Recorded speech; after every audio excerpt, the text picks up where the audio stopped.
Tonight on True Crime Talk. I'm John Hinckley, and I committed a major crime in 1981 when I shot President Reagan and 3 other people.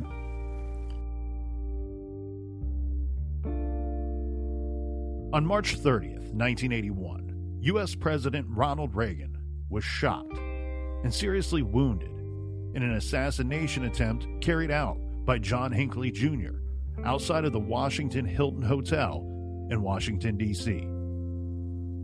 Although right on the margin of death, upon arrival at George Washington University Hospital, Ronald Reagan underwent surgery and recovered from a broken rib, punctured lung, and internal bleeding.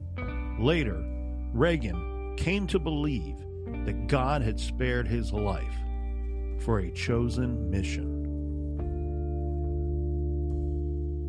Joining us tonight on True Crime Talk is the man that tried to take Ronald Reagan's life and killed the president. That man is John Hinckley Jr.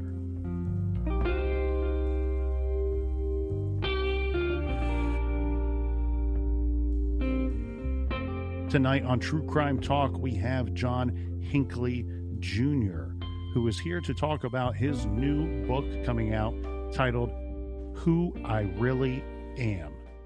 Thank you for joining us. Thank you. It's good to be here. John, can you tell us a little bit about what your life was like growing up? I had a normal childhood. People don't seem to understand that my mother and father were very loving people and gave me just about everything I ever wanted. It was a good family that I grew up in, and I have no complaints about my family, and certainly what I did in 1981 shouldn't be any reflection on them, because they tried to raise me the best they could. I grew up in Dallas, Texas. I was born in Oklahoma, but I think at the age of 4, my family moved to Dallas. Growing up years in Dallas, went to Dallas public schools, and at the age of 18, we moved to Colorado. So, I consider myself, at least I used to consider myself a real Texan. You had a brother and a sister too? Were you guys close? I still have them, yes. We were close, and now we're close in that we talk regularly on the phone. But, yeah, we were close. Are they older, younger? They're older. Okay. My brother's name is Scott. They waited till they got to me to name a junior. And your folks were pretty successful, correct? My father was very successful. He was in the oil business in Texas. We had like what I would call an upper middle class family, where we just when I was in the 6th grade, we moved to a big house in Dallas that had a swimming pool in the backyard, that kind of thing. So yeah, we were well to do. Now, was your mom a stay-at-home mom? She was strictly a housewife. All of us, especially when we are young, we have big dreams. Some of us big goals, aspirations. You too had a similar experience. When you were a young man, you desperately wanted to do something big, and you did. In fact, you did something so big that it is of historical significance.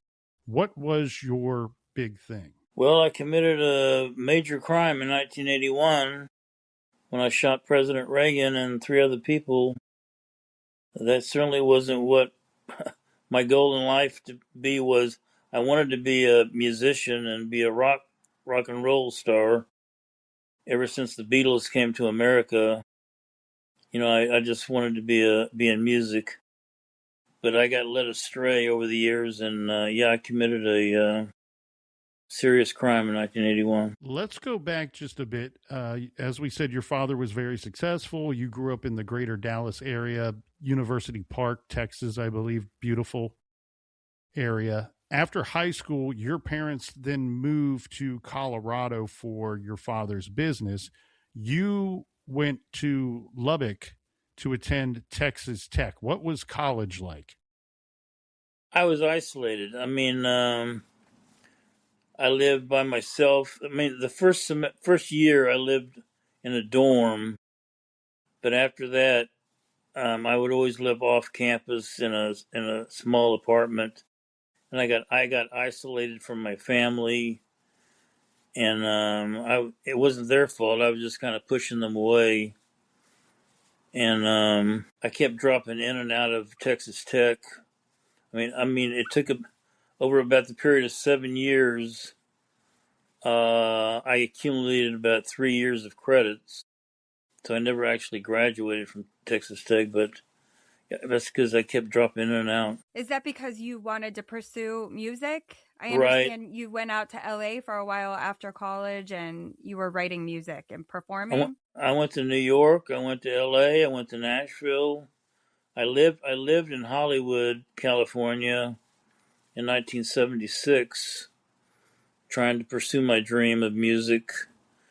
But I was really not doing that well mentally at that point. I was just so isolated, and it was starting to lead to delusions and things like that. It seems from my experience that isolation never helps the situation.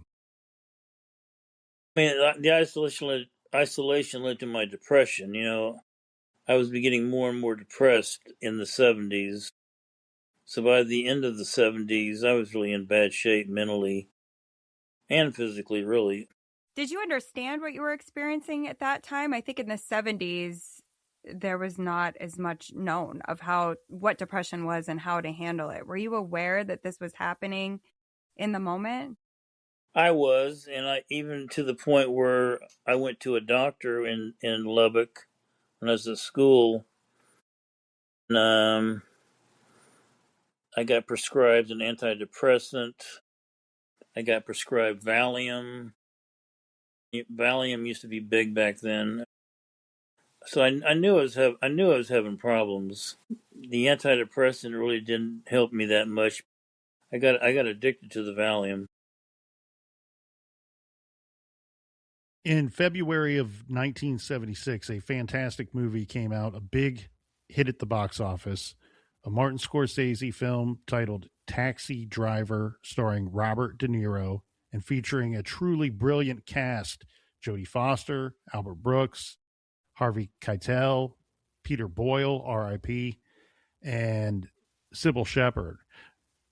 Do you recall the first time you saw this movie? I was in Hollywood. I was living in Hollywood, and I had seen some commercials for it on TV, and I noticed that Jodie Foster was in the movie, and by that point, I was already pretty much fixated on her.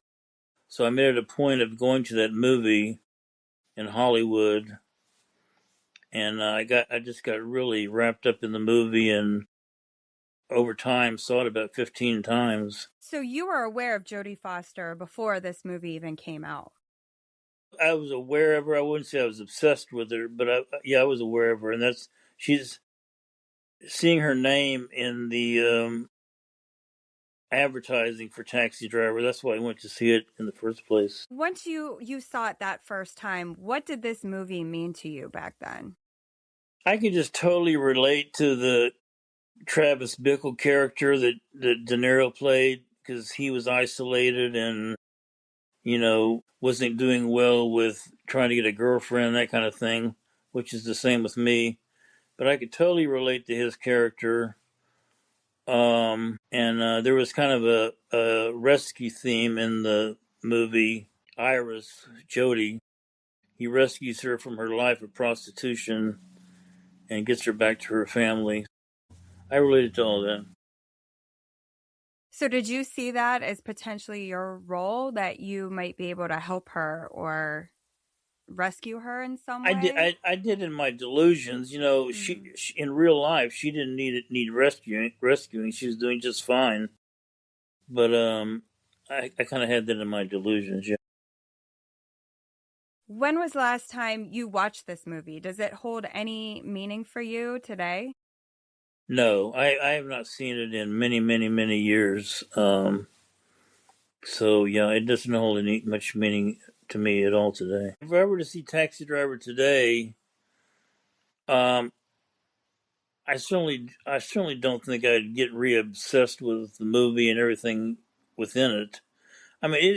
Just setting aside what it did to me, it's a great movie. You know, Martin Scorsese knows how to make great movies, so it's a very good movie. But even if I was to see it today, I think it'd be just another movie for me. John, do you think in a way that we see this often with individuals when they are in need of something? Sometimes they try to offer that to someone else. Do you think in maybe some way that you somehow recognize that you may have needed saving at that time, and then you kind of took on that role as wanting to be the savior to save someone else? Right, that's a good way of putting it. Jodie wasn't the one that needed saving. I was the one that needed saving. Um, I didn't see it at the time, but I can certainly see it now. In 1977, Jimmy Carter became this country's 39th president. Did you vote for Carter in November of 76? No, I did not. But you have a bit of a history with Carter. What can you tell the folks listening what happened in Dayton, Ohio? I was stalking Carter at that point. He was, he was campaigning to get reelected president, and I was in Dayton, Ohio in in October of 1980, stalking him. I got very close to him. I actually did not have a gun with me at the time on me, but I got very close to him, and you can see it in the video from that time. What do you think your interest was in Carter? I had no interest in him. He was just the interest was that he was the president. I didn't have any interest in him at all, to be honest, other than him being president. And then there was an incident also, I think, in 1980 in October in Nashville, Tennessee. Can you tell us about that? Well, that was the following week. Carter was expected in Nashville, still campaigning, and I was in Nashville. It was actually John Lennon's birthday, October 9th, 1980, and I decided not to go to Carter's rally, but I wanted to get out of town, and I rushed to the airport, to make a flight out of Nashville. I was running to catch that, go through security and everything. I thought they had put my luggage underneath the airplane where it doesn't get screened, but I was running so late that they ran the luggage through the screening, and it showed that I had, I think, 3 guns in my luggage. So I was arrested at the Nashville airport, taken to a holding cell, and I was brought before a magistrate judge, and I explained that I was going to a writing school in New Haven, Connecticut, and I forget how I explained my guns and my luggage, but the end result was I got a $62.50 fine that I paid, and they took my guns. I was able to get out of town. 3 guns on an airplane. I couldn't imagine what the penalty would be current day after 9/11. I know. You're right. Did you have any intention with those guns, John? I mean, I know that time in America, there were a lot of airplane hijackings going on. Some DB Cooper fame even to this day. It was something that was well reported, followed in the news. Was any of that thought there, or was this just pure happenstance? I wasn't planning to hijack an airplane. I just had the 3 guns with me, and as I said, I didn't expect to be bringing them on the plane with me, but They ran the luggage through the screening process, and they were detected. But yeah, So you were heading to New Haven, Connecticut for a class? I made that up. I told my parents and I told the judge in Nashville that I was attending a writing class in New Haven. And Miss Foster was attending Yale at that time. She was a freshman at Yale. Yeah. So did your parents know about this gun incident? You are what, maybe in your early 20s at this time? Well, it was 1980, so I was 24 or 25. Okay. So did they have any idea that this incident even occurred, your family? No, they did not. So then in November 4th, 1980, we have another presidential election. Ronald Reagan wins by a landslide, carrying 44 states, I believe. Did you vote for Reagan in that election? No. Do you remember why? I didn't vote for anybody. I didn't vote.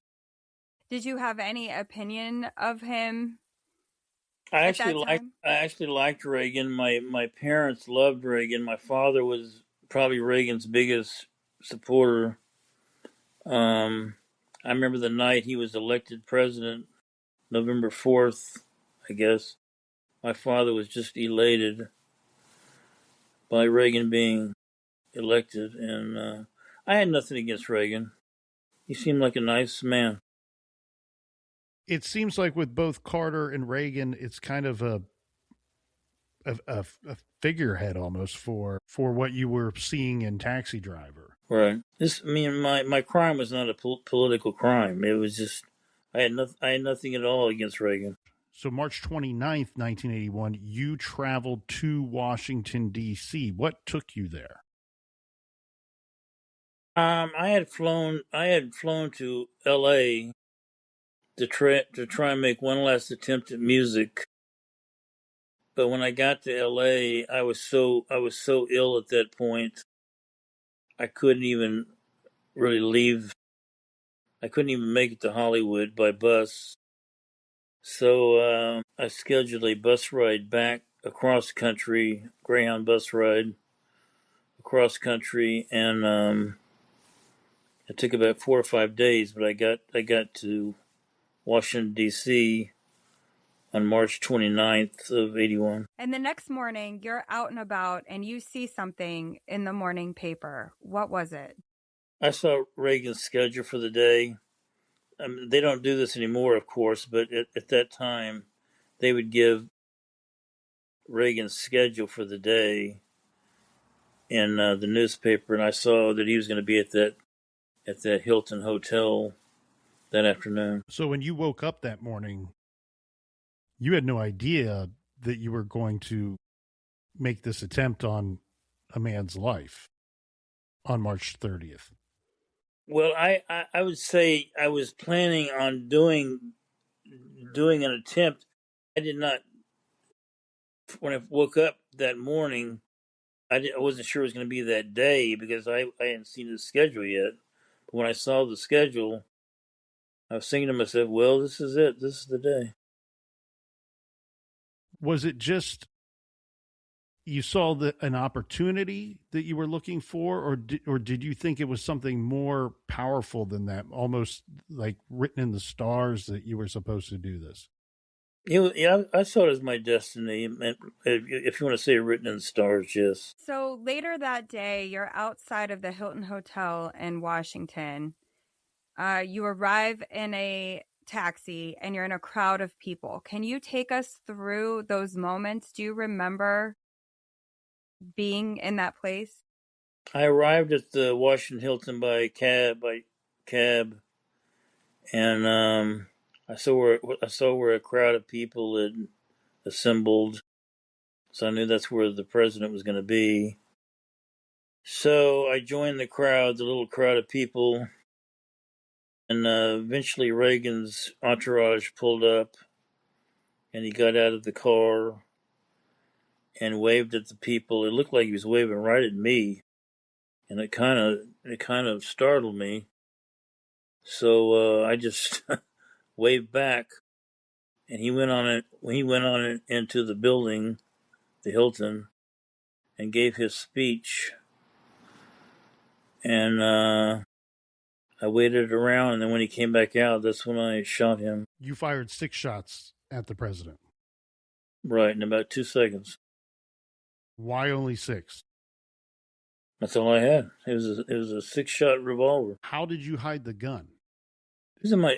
It was a chilly day, and I had a jacket on. It was in my jacket. And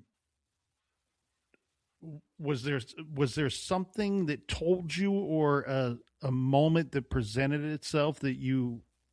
Why did you decide to pull it when you did? As I just said, it was kind of fateful that I thought, well, this is the moment when he came back out from the hotel, and he was walking past me with the entourage, and I just said, I got to do it. So I pulled out the gun and just started firing. I was tackled by the Secret Service. I thought, I really expected to be killed by the Secret Service, but I was tackled, and after a few minutes of a scuffle, I was led away to a squad car and taken to the D.C. jail. You think that deep down inside you might have been hoping for a suicide by cop situation? Yeah, I did. That was, anytime somebody does what I did, you think I'm going to die in this. So yeah, I fully expected to die, but I was in a crowd of people. I think they didn't want to start shooting wildly, so they just tackled me. A lot of people have tried to. Well, a lot of people have analyzed your actions that day, but they've tried to reason with them or make sense out of them. But from what you're telling me, John, for those that think that you did this to seeking some kind of fame, while there may be a portion of that could be true on some level, in all of your thinking that morning, that day, you wouldn't have been around to experience any of that fame. Right. I had before I left the hotel that morning, I had written a letter to Jodie that I left at the hotel. So even if I had been killed in the attempt, that letter was there that explained what I was doing. The letter to Jodie.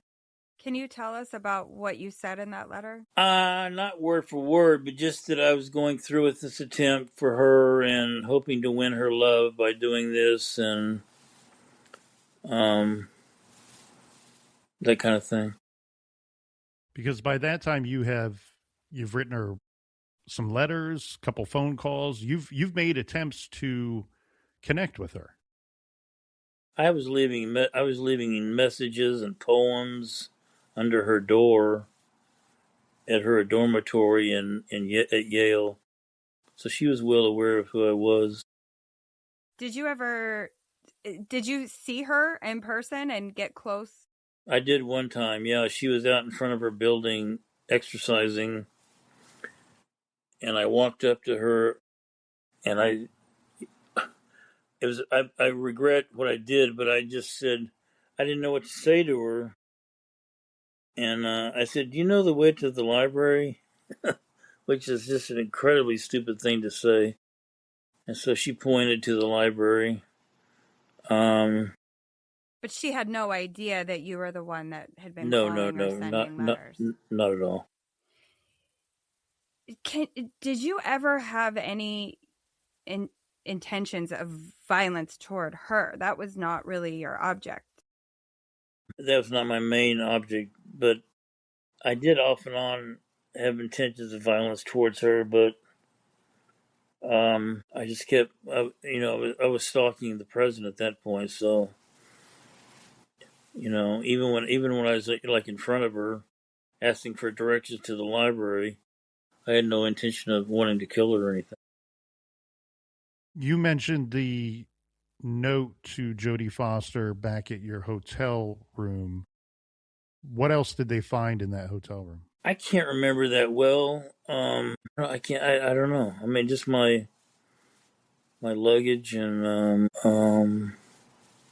maybe some things about John Lennon. You know, who he had been murdered a few months prior, so I was fixated on that too. What do you think that played any kind of role in what you were going through and then what you did? It played a big role. It was kind of the final straw. John Lennon's murder was like the final straw to me going over the edge and doing what I did, because I was just, John Lennon was my idol for so many years. When he was murdered, it was just so upsetting to me.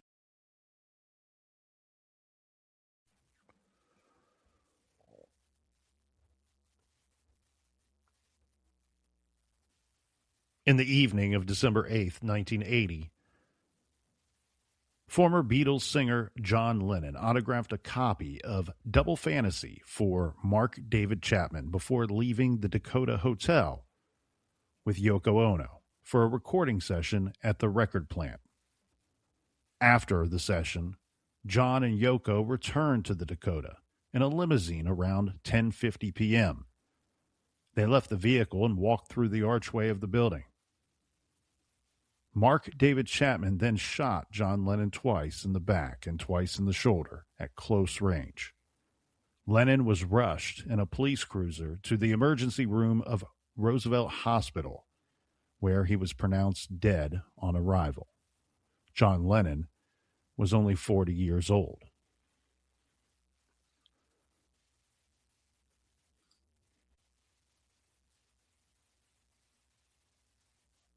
Just a few months later, on March 29th, 1981, John Hinckley Jr. traveled by Greyhound bus to Washington, D.C. He was going to kill the president. He spent the night at a hotel. The following morning, he composed a letter to actress Jodie Foster, which read in part, "Over the past 7 months, I've left you dozens of poems, letters, and love messages, in the faint hope that you could develop an interest in me. Although we talked on the phone a couple of times, I never had the nerve to simply approach you and introduce myself. The reason I'm going ahead with this attempt now is because I cannot wait any longer to impress you." After Hinckley finished the letter, he took a taxi cab to the Hilton Hotel, where he was among a crowd of several hundred outside of the hotel. He was carrying a revolver, and when Reagan emerged from the hotel, Hinckley shot all 6 of the bullets in the gun at the president. The first shot critically wounded Press Secretary James Brady. The second wounded police officer Thomas Delahanty. The third shot missed, but the fourth hit Secret Service agent Timothy McCarthy, who was deliberately standing in the line of fire to shield the president. The fifth bullet struck the armored glass of the presidential limousine. The sixth and last shot seriously wounded the president when it ricocheted off the side of the limousine and hit him in the chest. Alfred Antonucci, a Cleveland, Ohio labor official who was standing near Hinckley, saw him fire the gun and hit Hinckley in the head and pulled him to the ground. Within seconds, Secret Service agents swarmed and dove on top of the assassin. John Hinckley was whisked away, placed in jail, where he would await trial for his crimes. The trial was not to determine if he was guilty. The trial was to determine if Hinckley was suffering from serious mental illness at the time of his crimes. The insanity instruction provided to the jurors at trial was that the burden is on the government to prove beyond a reasonable doubt that the defendant was not suffering from a mental disease or defect at the time of his crimes. The jury deliberated for a total of 24 hours over the course of 4 days. John Hinckley Jr. was found not guilty by reason of insanity to all of his 13 charges in June of 1982.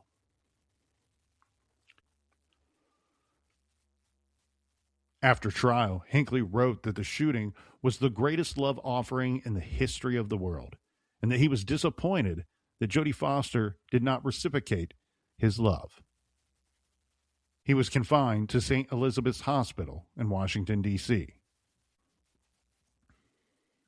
On June 15, 2022, John Hinckley Jr.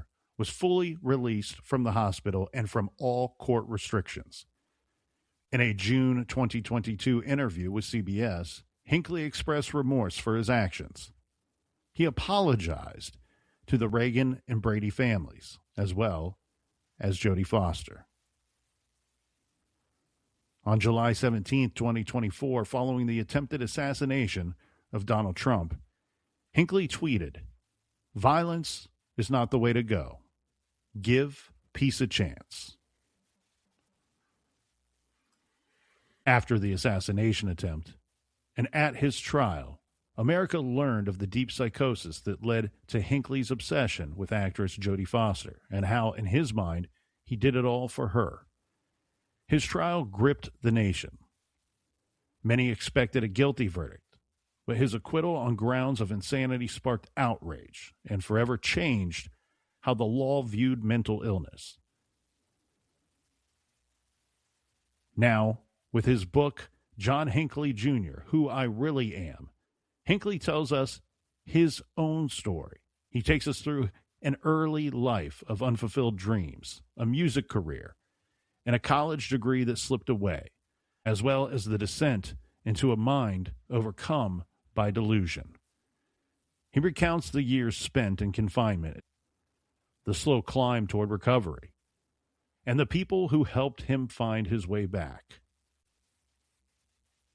A life defined by a single horrific act becomes something more, a story of mental illness, redemption, and the long road to understanding the man behind one of America's most infamous moments. From Wild Blue Press comes John Hinckley Jr., Who I Really Am, the long-awaited memoir. Today, John can be seen on X and on YouTube as he continues to make music. Hello, everybody. Hope you're doing great. This is my latest original song. I'm just a lonely dreamer. People say I'm dreaming my life away. I'm just a lonely dreamer. Love is gone, and now my world is gray.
Thank you.